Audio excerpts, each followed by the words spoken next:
gran hombre de Dios del pasado que escribió muchos libros de la Biblia, un erudito. Dicen que cuando estaba muriendo, una de las cosas que dijo al Señor en oración fue: Padre, gracias porque en todos estos años me permitiste conocer la tapa de tu precioso libro. Un erudito de las Escrituras dice: conocí la tapa de tu precioso libro. La Biblia es un libro fascinante. Y es un libro fascinante porque es la revelación de la mente de Dios. En Efesios capítulo 1, versículo 9, Pablo dice que Dios nos ha dado a conocer el misterio de su voluntad. ¿Quién puede entender eso? Dios nos ha dado a conocer el misterio de su voluntad. En cierto modo podemos decir que Dios nos ha dado a conocer su corazón, hasta donde eso es posible para nosotros entenderlo. Y algo que nunca deja de sorprenderme al leer las Escrituras es precisamente su coherencia y su unidad orgánica. Todavía me maravillo al seguir descubriendo otros aspectos de esas conexiones impresionantes de las doctrinas bíblicas. Hermanos, yo todavía me sorprendo, todavía me maravillo cuando descubro nuevas conexiones de la doctrina bíblica que yo no había visto todavía. De la persona de Dios a mí me sorprenden otras cosas. Por ejemplo, su paciencia. A mí me sorprende mucho la paciencia de Dios. Con los hombres en general y con nosotros sus hijos en particular. Pero en lo que respecta a las Sagradas Escrituras, su unidad interna es algo que nunca deja de sorprenderme. Sobre todo tomando en cuenta cómo fue escrito este libro. Como decíamos en esta mañana, la Biblia es una recopilación de 66 libros que fueron escritos en un periodo de 1500 años, a lo largo de 60 generaciones, por unos 40 autores distintos en 3 continentes distintos y en 3 idiomas distintos. Y sus autores no solo estaban separados unos de otros en el tiempo, en algunos casos por cientos de años de distancia, sino también por contextos culturales y vocacionales muy distintos. Y para hacer la cosa más complicada, en sus escritos encontramos centenares de temas sumamente controversiales. Y sin embargo, la Biblia no solo manifiesta una extraordinaria coherencia y armonía de principio a fin, sino también una perfecta unidad orgánica. Cada parte encaja perfectamente con el resto y cada parte es necesaria para explicar el todo, a pesar de que algunos de sus autores humanos confiesan que en ocasiones ellos mismos no entendían lo que estaban escribiendo. Increíble, ellos mismos no lo entendían en algunas ocasiones. Cuando uno lee la Biblia completa, uno no se queda con el sabor de haber leído una compilación inconexa de documentos. Claramente se puede percibir que está leyendo un libro, uno solo, porque en realidad la Biblia tiene un solo autor, el Dios que la inspiró de principio a fin. Y lo que yo quiero hacer en esta tarde es tomar 2 doctrinas cardinales de las Sagradas Escrituras. Y esto sí que fue difícil, hermanos. Seleccionar algo para poder probar esta unidad orgánica. ¿Qué dejar fuera y qué incluir? Bueno, finalmente llegamos a la conclusión de que el tiempo no nos iba a dar más que para tratar 2 doctrinas cardinales de las Sagradas Escrituras como una ilustración de esa unidad, coherencia y unidad orgánica de la que hablábamos en esta mañana. Veamos en primer lugar la doctrina bíblica acerca de la persona de Dios. La doctrina bíblica acerca de la persona de Dios. Si hay un tema controversial, tanto en filosofía como en religión, es el ser de Dios. A lo largo de los siglos, muchos grandes pensadores han disertado acerca de la existencia y de la naturaleza de Dios. Y si hay algo que podemos sacar en claro de esas disertaciones, es que todos esos hombres difieren en puntos muy importantes. Cuando los hombres ponen a un lado la revelación bíblica, cada cual se inventa un Dios como mejor le acomode. Sin embargo, cuando nosotros leemos los libros de la Biblia, no encontramos ni un solo atisbo de discrepancia en la información que nos brindan sus autores, sino que por el contrario encontramos una sorprendente y extraordinaria unidad orgánica. Supongamos que un grupo de personas con una misma creencia, se ponen de acuerdo para escribir una antología, es decir, una compilación de libros acerca de un mismo asunto. Es muy probable que aún poniéndose de acuerdo, haya discrepancia entre ellos. Y mientras más controversial sea un tema, mayor será la probabilidad de que discrepen. Ahora, imagínense a un grupo de 40 hombres escribiendo acerca de muchísimos temas diversos y sin la menor posibilidad de ponerse de acuerdo porque ni siquiera vivían en la misma época, y que este grupo de hombres escriban 66 libros presentando unidad, coherencia y armonía en todos los temas que tratan, incluyendo un tema tan controversial como el de la existencia y el de la naturaleza de Dios. Amados hermanos, mis amigos que están aquí en esta noche, eso sería realmente extraordinario. Y eso es precisamente lo que nosotros encontramos en la Biblia. Estos hombres no se pusieron de acuerdo para escribir una antología acerca de la persona de Dios. Ellos estaban escribiendo una historia de la redención. No estaban escribiendo acerca de la persona de Dios. Era escribiendo acerca de muchísimas cosas. Y sin embargo, no solo presentan una información perfectamente unificada, sino también extremadamente compleja. Extremadamente compleja. Lo que estos hombres escribieron acerca de Dios está muy por encima de lo que cualquier hombre en cualquier época puede llegar a comprender plenamente. Lo que estoy diciendo, en pocas palabras, es que aún poniéndose de acuerdo, es muy improbable que un grupo de hombres se haya podido inventar un Dios como el que se revela en la Biblia, ni poniéndose de acuerdo. Improbable. Echemos un breve vistazo a lo que la Biblia nos revela acerca de Dios. Y otra vez, tuve que estar escogiendo qué atributos traer aquí, porque mi interés en esta mañana no es hacer un estudio de la persona de Dios. En esta tarde, mi interés es que ustedes puedan ver el entramado doctrinal de la Biblia con respecto a esta doctrina. Porque lo que estoy tratando de probar aquí es la unidad orgánica de las Escrituras. ¿Qué dice la Biblia acerca de Dios? Bueno, en primer lugar, la Biblia nos dice que Dios es autosuficiente y completamente independiente. Nuestro Dios es autosuficiente y completamente independiente. Eso es lo que los teólogos le llaman la aceidad de Dios. Aceidad de Dios. Esa palabra viene de la frase latina AC, que significa por sí mismo. Y nosotros usamos una expresión similar. Por ejemplo, cuando decimos, eso no es malo per se. ¿Qué es lo que estamos diciendo? Que no es malo en sí mismo. Bueno, la palabra AC en latín significa por sí mismo. Cuando hablamos de la aceidad de Dios, lo que estamos diciendo es que Dios existe por sí mismo. Por sí mismo. Todas las cosas creadas dependen de Él para su existencia, pero Él a su vez no depende de nada ni de nadie para existir. Cuando Dios se revela a Moisés en el episodio de la zarza ardiente, y Dios lo comisiona para ir a libertar al pueblo de Israel, Moisés le dice al Señor, he aquí que yo llego a los hijos de Israel y les digo, el Dios de vuestros padres me ha enviado a vosotros. Si ellos me preguntaren cuál es su nombre, ¿qué les responderé? Y respondió Dios a Moisés, yo soy el que soy. Y dijo, así dirás a los hijos de Israel, yo soy, me envió a vosotros. No yo era, ni yo seré, sino yo soy, el eterno presente de Dios, un Dios que permanece siendo el mismo ayer y hoy y por los siglos. Ahora, ningún ser humano pudiera decir de sí mismo, yo soy el que soy. Nadie puede decir eso, porque nosotros somos el resultado de muchos factores. Yo no puedo decir yo soy el que soy, porque yo soy el hijo que mis padres engendraron, con mi carga genética y todo lo demás. Yo soy el hijo que mis padres criaron, el mismo que absorbió muchas cosas a medida que fue creciendo en el contexto en el que yo crecí. Pero Dios es sencillamente el que Él es. Él es el que Él es.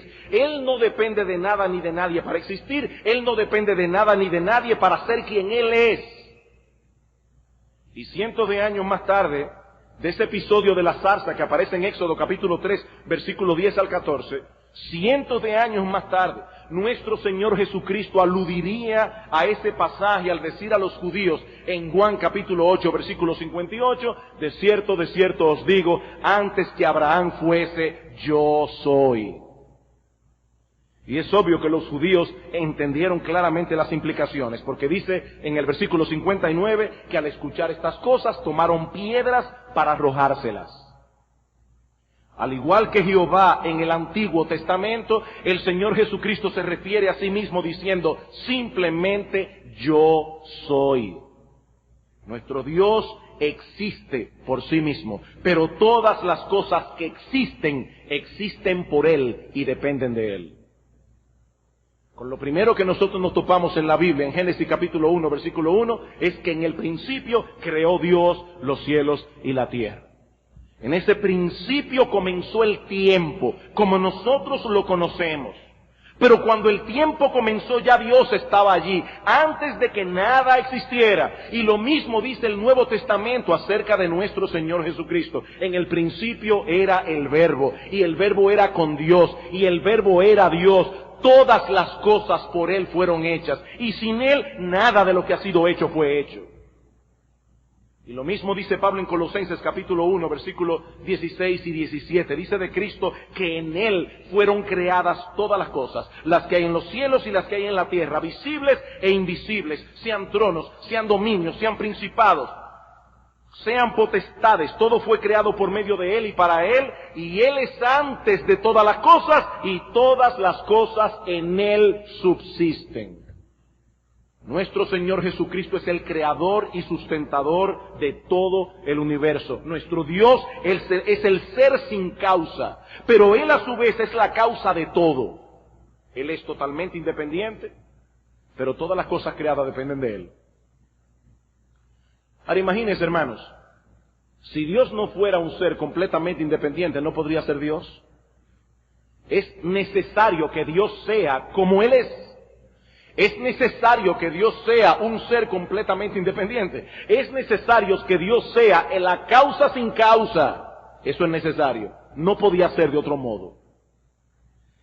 Pero en segundo lugar, la Biblia también nos enseña que nuestro Dios es infinito. Infinito. Y eso quiere decir que Él no tiene límites en su ser y consecuentemente que Él no tiene límites en sus atributos. Cuando Salomón ora a Dios en la dedicación del templo, dice en Primera de Reyes capítulo 8, versículo 27, ¿pero es verdad que Dios morará sobre la tierra? He aquí que los cielos de los cielos no te pueden contener, cuánto menos esta casa que yo he edificado. Nuestro Dios es infinito. Y hablando acerca de la grandeza de Dios, dice Isaías, en Isaías 40, ¿quién midió las aguas con el hueco de su mano? Niños, cuando ustedes lleguen a casa esta noche, pídanle a su mamá que le eche una cucharada de agua en la palma de la mano para que ustedes puedan ver cuánta agua te cabe ahí. Porque en el caso de Dios, todos los océanos y los ríos y los lagos del mundo le caben en la palma de la mano. ¿Quién midió las aguas con el hueco de su mano y los cielos con su palmo? O sea, Dios hace así y recorre todos los cielos con su palmo. Esto es un lenguaje antropológico, simplemente para que nosotros podamos entender la grandeza inmensurable de Dios. Sigue diciendo Isaías que con 3 dedos juntó todo el polvo de la tierra y pesó los montes con balanza y con pesa los collados. He aquí que las naciones le son como la gota de agua que cae del cubo.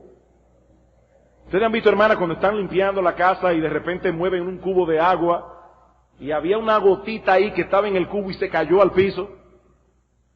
Bueno, dice que para Dios las naciones del mundo son como esa gota que se te cae del cubo y como menudo polvo en la balanza le son estimadas. Imagínense una persona que vaya al supermercado, en esos donde pesan las frutas o los vegetales, Y antes de ponerle en la pesa para ponerle el precio, dice, no, límpiamela bien, que yo no voy a pagar por el polvo que tiene encima. ¿Y cuánto pesa el polvo? Es que ese polvo ni va a mover la balanza, ni en un centavo. Bueno, dice Dios en Isaías, que las naciones de la tierra, para Dios, son como el polvo que se le pega a la fruta, como menudo polvo, como nada, son todas las naciones delante de Él, y en su comparación serán estimadas en menos que nada y que lo que no es. Así estima Dios las naciones de la tierra. Imagínense un individuo de esas naciones. Nada menos que nada. ¿Cuán grande es nuestro Dios? Él es infinito. Y en el Salmo 145, versículo 3, dice el salmista, grande es Jehová y digno de suprema alabanza, y su grandeza es inescrutable, no se puede entender. Nuestro Dios es infinito. Ahora, hermanos, de no ser así, nuestro Dios no podría ser autosuficiente ni totalmente independiente. Si Dios es independiente, como vimos en el primer punto, Él tiene que ser infinito, obligatoriamente. Nosotros somos dependientes porque somos limitados. Todo lo que es causado por otra cosa tiene sus límites. Pero como Dios es la causa sin causa, Él no está limitado por nada. Y precisamente porque Él no está limitado por nada, Él puede ser totalmente independiente. En tercer lugar, nuestro Dios es inmutable. Eso quiere decir que Dios no cambia, Él no varía, Él siempre es el mismo. Y eso es algo que se declara en la Biblia una y otra vez. En el Salmo 102, versículos 25 y 27, dice el salmista, desde el principio tú fundaste la tierra y los cielos son obra de tus manos. Ellos perecerán, mas tú permanecerás. Y todos ellos como una vestidura se envejecerán. Como un vestido los mudarás y serán mudados. Pero tú eres el mismo y tus años no se acabarán. En Malaquías capítulo 3, versículo 6, el mismo Dios dice que Él no cambia. Y en Santiago capítulo 1, versículo 17, a nuestro Dios se le llama el Padre de las luces, en el cual no hay mudanza ni sombra de variación. El Padre de las luces. Y una vez más, su inmutabilidad se deriva precisamente de los atributos que hemos mencionado ya y de otros que todavía no hemos mencionado. Si Dios es un ser completamente independiente, como decíamos al principio, eso quiere decir que nada externo a Él puede hacerlo cambiar, porque Él no depende de nada, ni depende de nadie. Entonces, precisamente porque Él es totalmente independiente, es que Dios es inmutable. Pero no solo eso. No solo su aceidad permite su inmutabilidad, sino que podemos decir lo mismo acerca de su infinitud. Si Dios es infinito, eso quiere decir que Él no tiene partes, ya que nada que tenga partes puede ser infinito. Pastor, ahora sí la puso complicada. No es tan complicado. No es tan complicado. Suena complicado, pero no lo es. No importa cuántas partes tenga una cosa, siempre podrá tener una más o una menos. Una cosa que tenga varias partes, no importa cuántas partes tenga, siempre puede tener una más o puede tener una menos. Pero lo que no tiene partes, no posee nada que se le pueda sustraer ni nada que se le pueda añadir. Bueno, como Dios no tiene partes porque Él es infinito, por lo tanto Él no puede cambiar, porque nada se le puede añadir ni nada se le puede quitar. El Dios de la Biblia tenía que ser independiente, inmutable e infinito. No podía ser de otra manera. Ahora, no olviden lo que yo te dije al principio. Yo no estoy aquí haciendo un estudio de la persona de Dios. Estoy haciendo un estudio de la unidad orgánica de la Biblia. Lo que estoy diciendo es que es imposible que un grupo de personas se haya podido poner de acuerdo para inventarse un Dios así. Y sobre todo tomando en cuenta que esa información que nosotros estamos recopilando aquí acerca de Dios fue escrita durante 1500 años por personas que nunca se conocieron.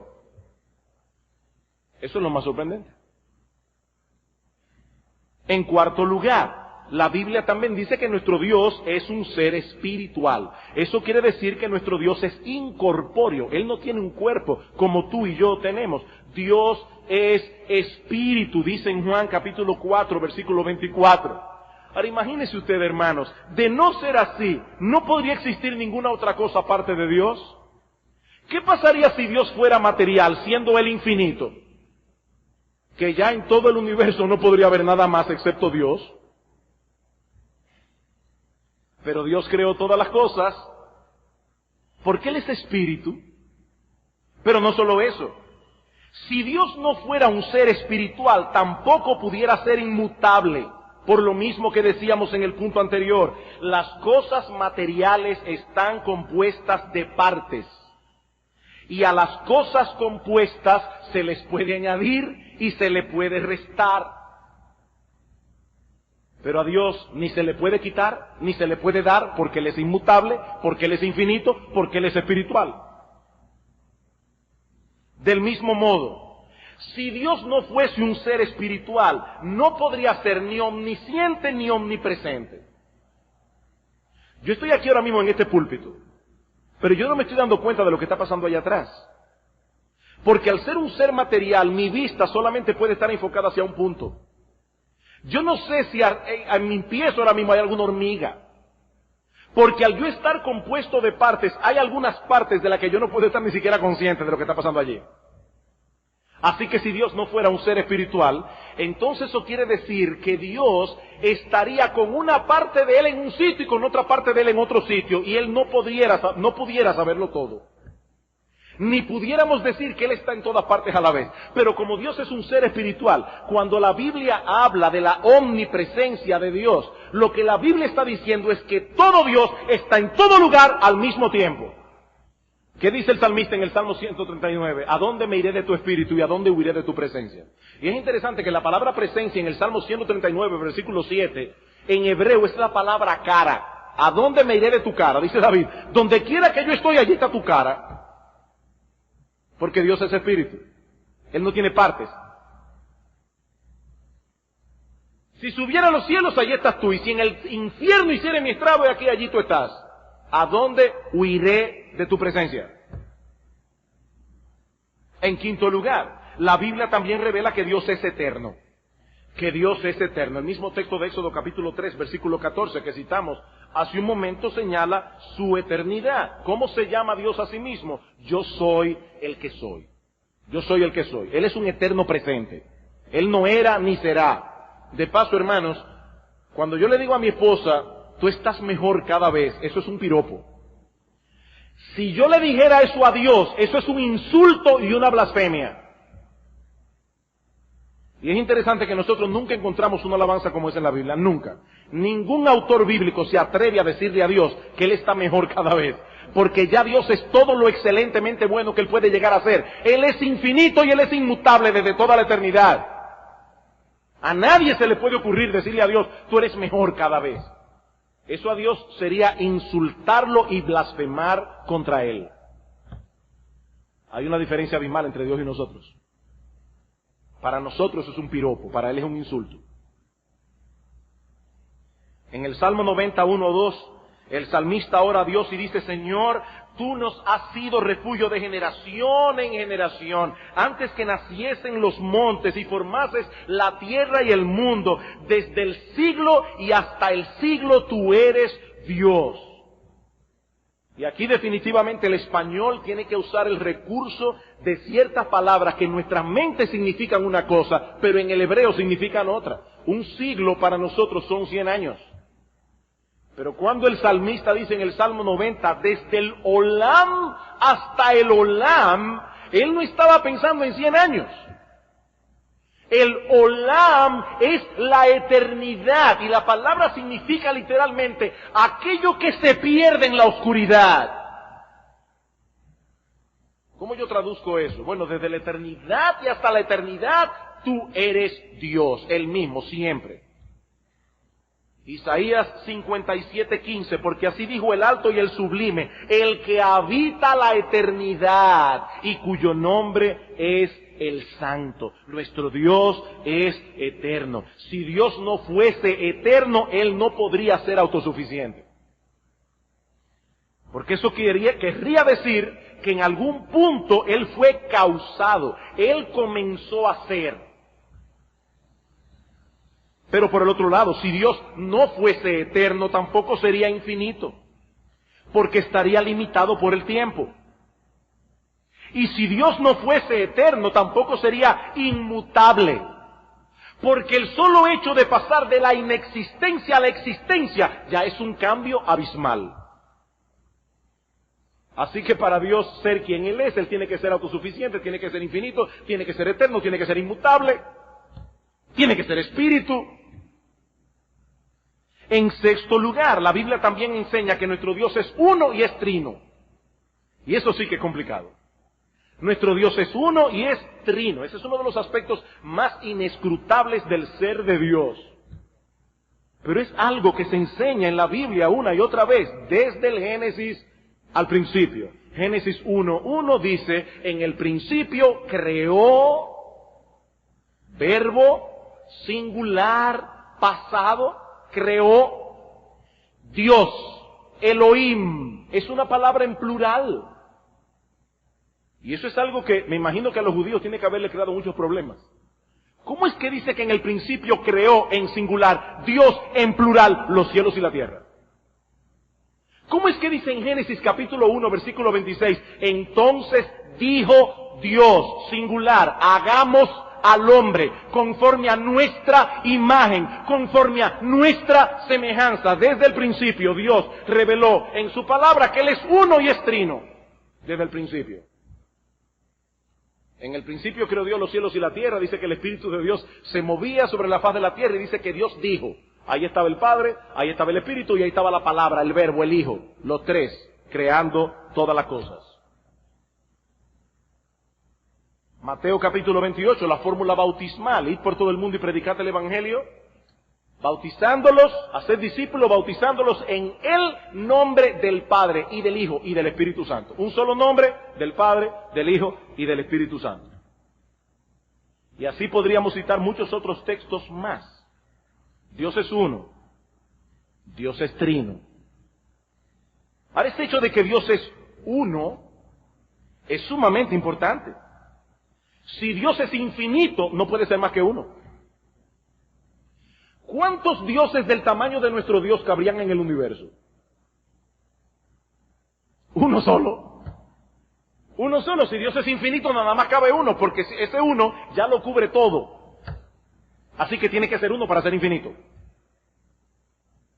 Pero no solamente eso. La unidad de Dios también se deriva de la naturaleza de la creación, porque el cosmos creado es un universo, como veíamos esta mañana, no un multiverso. Hay unidad en el cosmos, y hay unidad en el cosmos porque un solo creador hizo todas las cosas. Uno solo. Hay un solo Dios que subsiste en tres personas, el Padre, el Hijo y el Espíritu Santo. Y como veremos en un momento, tenía que ser trino para poder redimirnos. No encaja en la historia de la redención que Dios no sea trino, tenía que ser trino, obligatoriamente. O sea que, si la Biblia no es inspirada, las personas que se inventaron la Biblia es que yo no puedo decir ni siquiera que son geniales. Hermanos, es que es imposible que un grupo de hombres escriba un libro así. No es posible. Nadie se hubiera inventado una trama como esa. Eso está fuera de nuestra comprensión. Pero no solamente eso, en séptimo lugar, la Biblia también enseña que nuestro Dios es personal. Personal. Con esto queremos decir que Dios posee las características esenciales de la personalidad. ¿Cuáles son? La capacidad de pensar, la capacidad de sentir y la capacidad de decidir. Dios tiene intelecto, tiene voluntad y tiene emociones. Por ejemplo, de Dios no solo se dice que Él piensa, se dice que Él es toda sabiduría.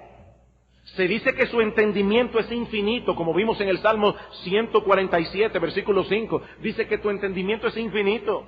En el Salmo 139, versículos 2 y 4, se habla del conocimiento infinito de Dios. Dios lo sabe todo. En Hebreos capítulo 4, versículo 13 dice que todas las cosas están desnudas y abiertas a los ojos de aquel a quien tenemos que darle cuenta. Mi amigo, Dios conoce tu vida de pie a pa, porque Él lo sabe todo. Él tiene conocimiento. ¿Qué dice en Mateo capítulo 6, versículo 8? Que antes de que le pidamos a Dios, ya Él conoce nuestras necesidades. Dios lo sabe todo.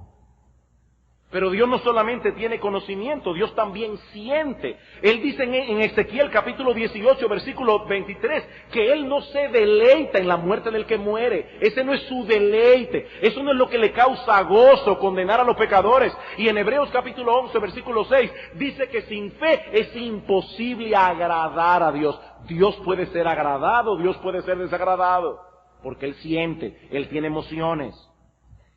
Y por supuesto también tiene voluntad para decidir. Por eso es que en Romanos capítulo 12, versículo 2 dice que nosotros debemos presentar nuestros cuerpos en sacrificio vivo para que podamos comprobar cuál sea la buena voluntad de Dios. En Efesios 1:5 dice que Él nos escogió según el puro afecto de su voluntad. En Apocalipsis capítulo 4 versículo 11 dice, tú creaste todas las cosas y por tu voluntad existen y fueron creadas. Nuestro Dios es un ser personal.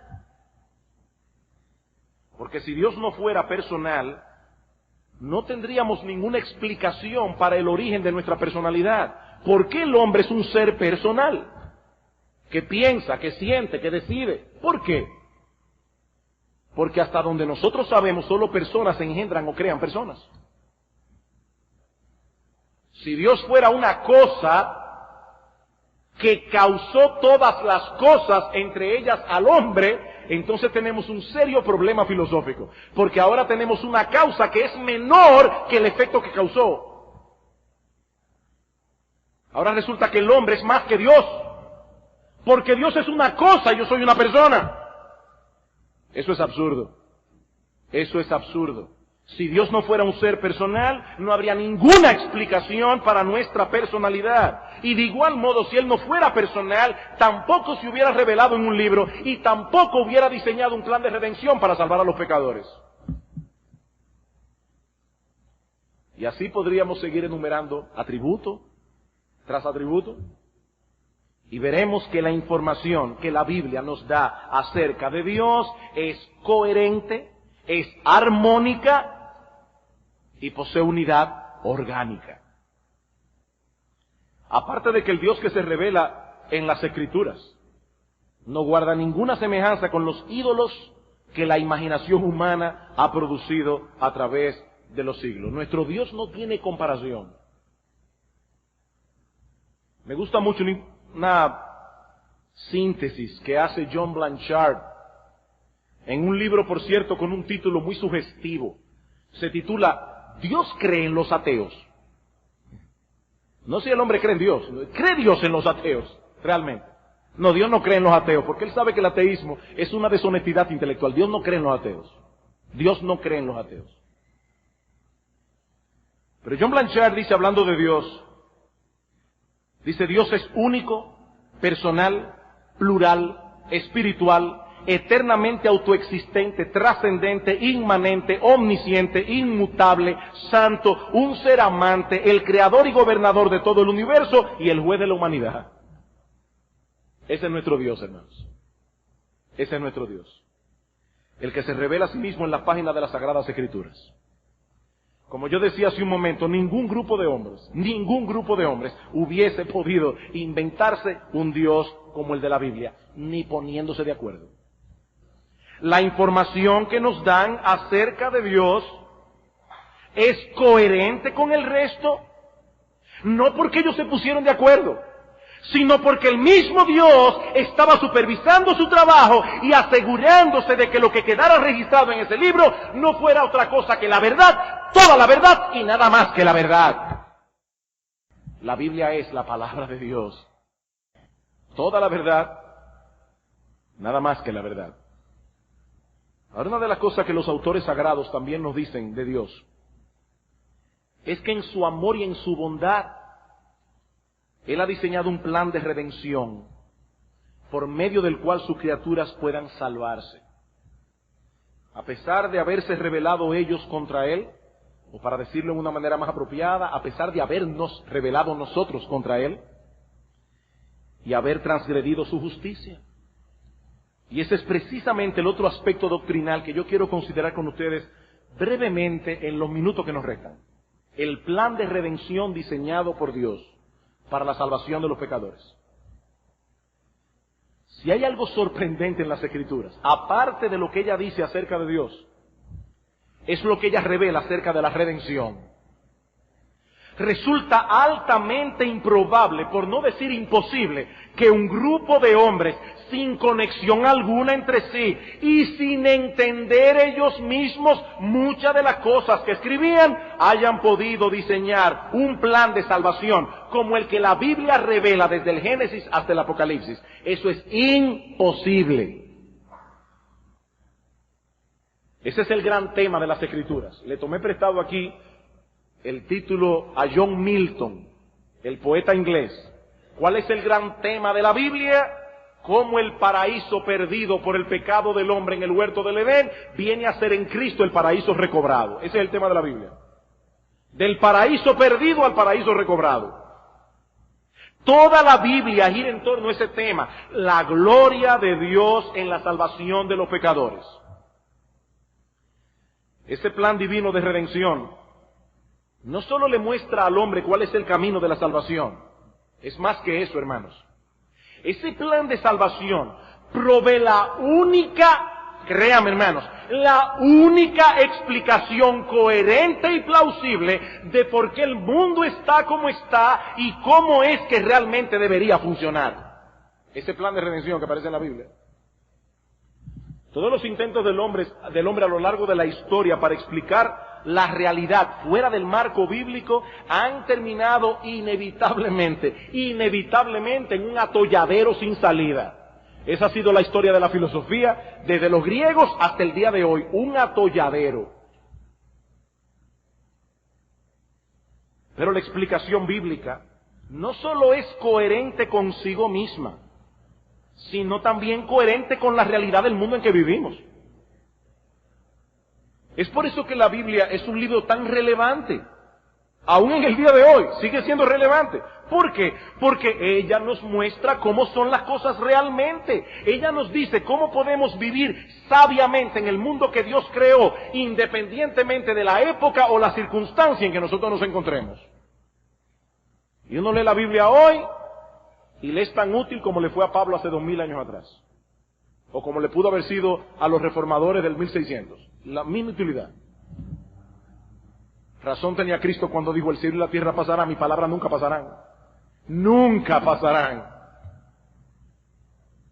Ahora, como no tenemos todo el tiempo necesario para desglosar detalladamente el plan de redención revelado por Dios en las Escrituras, yo voy a limitarme en esta noche, con mucho dolor y tristeza en mi corazón, voy a tener que limitarme únicamente a ver el papel central que nuestro Señor Jesucristo jugó en la salvación de los pecadores, en ese plan diseñado por Dios.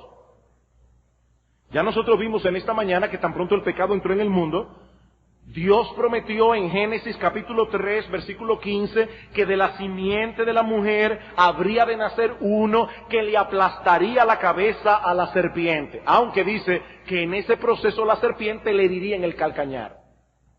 Ustedes saben que cuando uno golpea a una serpiente en la cabeza la mata.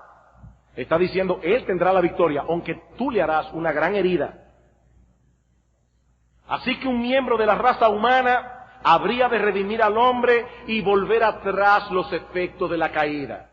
Eso es lo que Dios revela en Génesis capítulo 3, versículo 15. Esta mañana vimos cómo Dios fue preparando a su pueblo para la venida del Mesías, proveyéndole una información progresiva, una información cada vez más detallada, cada vez más específica. Primero sería un ser humano, luego de la descendencia de Abraham, luego de la familia de Isaac, luego de Jacob, luego de Judá, luego de la familia de Isaí, luego de David, el hijo de Isaí, así sucesivamente. Ya lo vimos esta mañana.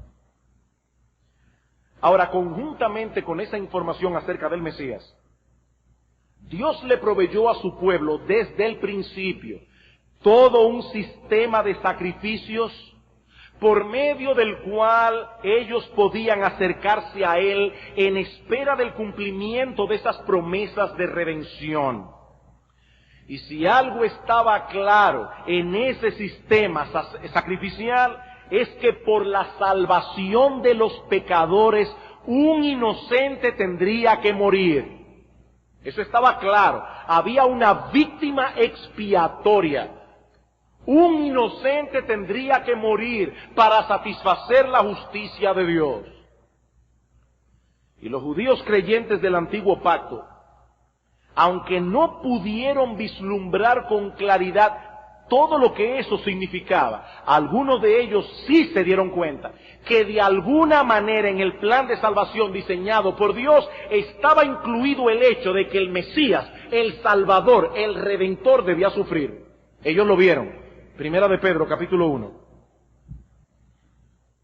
Dice en el versículo 10, los profetas que profetizaron de la gracia destinada a vosotros inquirieron. Fíjense, hermanos, estas personas no eran ajenas a lo que ellos estaban escribiendo, era algo que tocaba directamente sus corazones. Dice que ellos inquirieron y diligentemente indagaron acerca de esta salvación, escudriñando qué persona y qué tiempo indicaba el Espíritu de Cristo que estaba en ellos, el cual anunciaba de antemano los sufrimientos de Cristo y las glorias que vendrían tras ellos.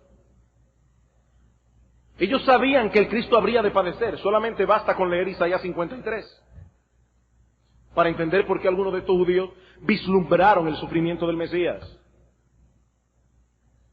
Dice que él iba a ser un varón de dolores, experimentado en quebrantos.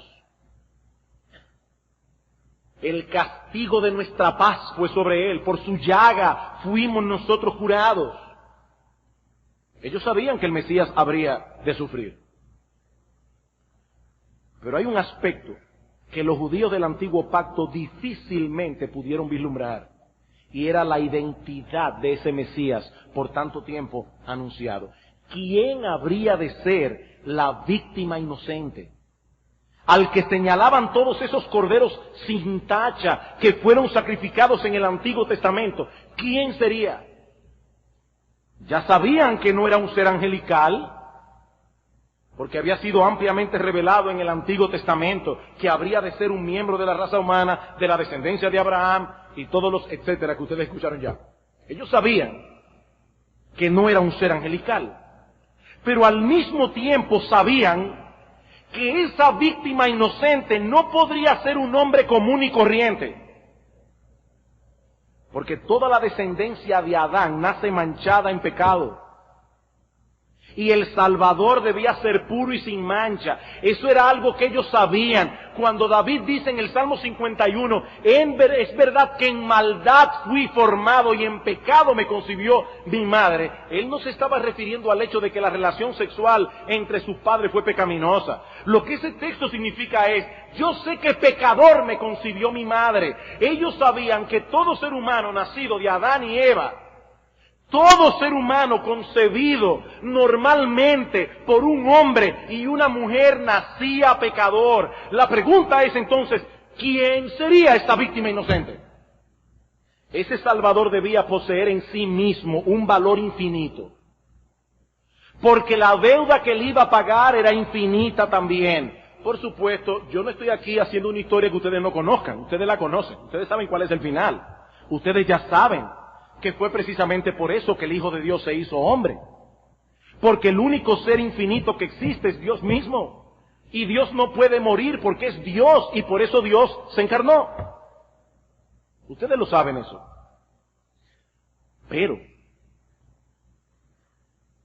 aquí hay otro problema. ¿Cómo podía Dios hacerse miembro de la raza humana sin dejar de ser Dios y sin heredar los efectos del pecado con los que viene manchado todo hombre desde su nacimiento? ¿Cómo? Si un hombre y una mujer fecundan, un óvulo es fecundado por un espermatozoide, ¿qué se produce ahí? Se produce una nueva persona que no existía antes. Pero resulta que aquí estamos hablando de un Dios que ya existe, una persona divina, el Hijo. la segunda persona de la Trinidad, que tiene que encarnarse para poder morir en una cruz. ¿Cómo podía hacerlo? Y hermanos, gloria a Dios por este bendito libro, porque la solución está planteada 700 años antes del nacimiento del Mesías. Dice Isaías, en Isaías capítulo 7, versículo 14, he aquí la Virgen concebirá y dará a luz un hijo y llamará su nombre Emmanuel. Emmanuel, Dios en medio nuestro, Dios con nosotros. Hermanos, el nacimiento virginal fue la solución. De ese modo, el preexistente Hijo de Dios tomó para sí una naturaleza humana, creada para él por el Espíritu Santo en el vientre de María, pero sin llegar a ser una nueva persona. La misma persona que él era en el cielo, solo que con una nueva naturaleza humana. Por eso Cristo nació de una virgen. De haber nacido por generación normal, es decir, por la fecundación de un óvulo humano y un espermatozoide humano, ese niño hubiese sido una nueva persona, pero la persona del Hijo ya existía desde toda la eternidad. Es por eso que en Isaías capítulo 9, versículo 6, aparece ese versículo que tan hermosamente Handel musicalizó en el Mesías: porque un niño nos es nacido, hijo nos es dado, y el principado sobre su hombro, y llamará su nombre admirable, consejero, Dios fuerte, Padre eterno, príncipe de paz. Un niño que iba a nacer, a quien se le llama Padre eterno, Dios fuerte, príncipe de paz. Pero qué precisión en ese texto. Un niño es nacido, pero un hijo nos es dado. Yo solamente puedo dar lo que ya existe. Cristo no nació como hijo fue dado. Como niño nació, pero como hijo, como el preexistente Hijo de Dios, Él fue dado a la humanidad. Isaías dijo eso 700 y pico años antes de Cristo. El Señor no podía venir de otro modo que no fuese a través de una mujer virgen. Ahora yo me pregunto, ¿entendieron todo eso los autores del Antiguo Testamento? Cuando Moisés escribía acerca de todos esos sacrificios, cuando Dios hizo un pacto con Abraham diciéndole que en su simiente serían benditas todas las familias de la tierra, cuando Dios hizo un pacto con David prometiéndole que uno de sus descendientes se sentaría en su trono para reinar eternamente y para siempre, cuando Isaías escribió acerca del siervo sufriente del Señor en Isaías 53, o cuando profetizó que una virgen habría de concebir, ¿entendían ellos el alcance de todo esto?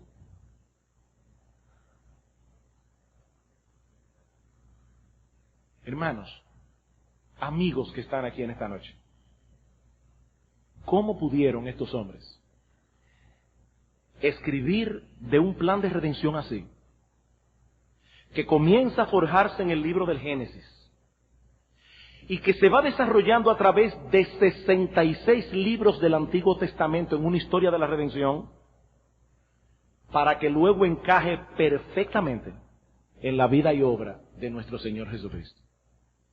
¿Cómo? Hay una sola respuesta: porque Dios lo inspiró. Porque Dios lo inspiró. Es que la Biblia no es otra cosa que la bendita palabra de Dios. Queridos hermanos y amigos, he ahí un ejemplo de esa unidad orgánica de la que hablábamos esta mañana. Intentar explicar esto echando a un lado la inspiración divina es sencillamente imposible. Es sencillamente imposible.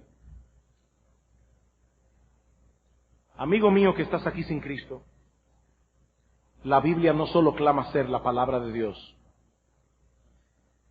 Sus evidencias internas confirman abrumadoramente que ella no puede ser otra cosa que la palabra de Dios. Y en ella Dios manda a todos los hombres en todo lugar que se arrepientan y que depositen su fe en ese bendito Redentor que por amor a sus criaturas asumió una naturaleza humana semejante en todo a la nuestra, pero sin pecado, y murió en esa cruz, en ese madero, para llevar el castigo que tu pecado merece delante de Dios. ¿Qué te impide, mi amigo, venir a Cristo hoy? En esta misma hora, en este mismo momento, ahora. ¿Qué te impide? Allí sentado donde tú estás. ¿Qué te impide doblegarte ante Dios? El Dios que hizo los cielos y la tierra, el Dios que nos amó hasta el punto de enviar a su Hijo. ¿Qué es lo que vamos a recordar en esta noche al tomar los elementos del pan y del vino? Mi amigo, entiende que tú no tienes excusa delante de Dios. Tú no tienes excusa. Y no porque oíste estas prédicas, o porque tal vez viniste hoy a la iglesia porque alguien te invitó. No, tú no tienes excusa desde que naciste. Tú no tienes excusa.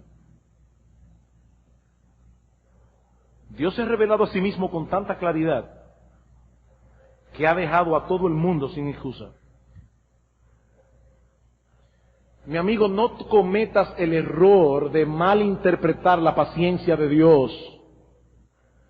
Mi amigo, no cometas el error de malinterpretar la paciencia de Dios. Escuchaba en estos días un sermón del pastor Ted Donnelly, donde él decía que algunas veces los pecadores interpretan la paciencia de Dios como debilidad.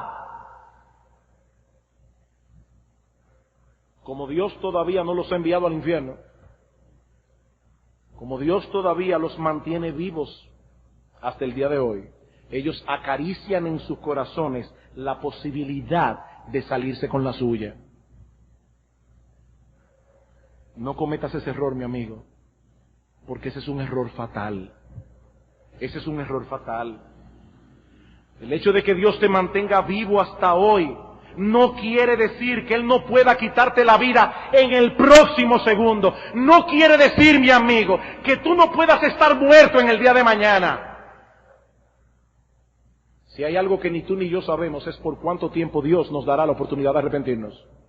Y yo sé que hay muchos jóvenes que acarician en sus corazones la idea de yo voy a gozar de la vida y me voy a arrepentir al final. Déjame decirte dos cosas con respecto a eso. En primer lugar, no es verdad que tú estás gozando de la vida, porque solamente Cristo vino a dar vida y vida en abundancia.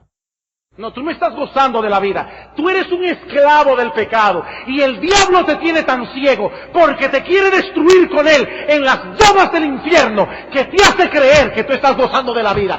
Tú eres un miserable esclavo del pecado. No, tú no estás gozando nada. Pero no solo eso. Mi amigo, déjame decirte que Dios, una de las cosas que hace con aquellos que desprecian su palabra es enviarle el juicio de oscurecerles el entendimiento. Porque cuando Dios da una oportunidad, y da una oportunidad, y da una oportunidad, y esa oportunidad es despreciada, llega el momento cuando Dios dice se acabó. Dice Dios en 1 Tesalonicenses capítulo 1 que Él enviará un espíritu engañoso para que crean la mentira, por cuanto no se complacieron en el amor de la verdad para ser salvos. No malinterpretes la paciencia de Dios, porque con Dios no se juega. ¿Qué estás esperando? Mi amigo, si partes hoy en su presencia, en la condición en que tú estás, no habrá manera en que puedas defender tu causa delante de Dios. ¿Cómo escaparemos si descuidamos una salvación tan grande? ¡Qué amor de Dios! ¡Qué amor de Dios! ¡Qué bendito Salvador! ¡Qué glorioso plan de redención! Por el bien de tu alma, no dilates más en venir a Cristo y no sigas justificando tu incredulidad, porque cualquier excusa es sencillamente inexcusable. Tú no tienes excusa delante de Dios.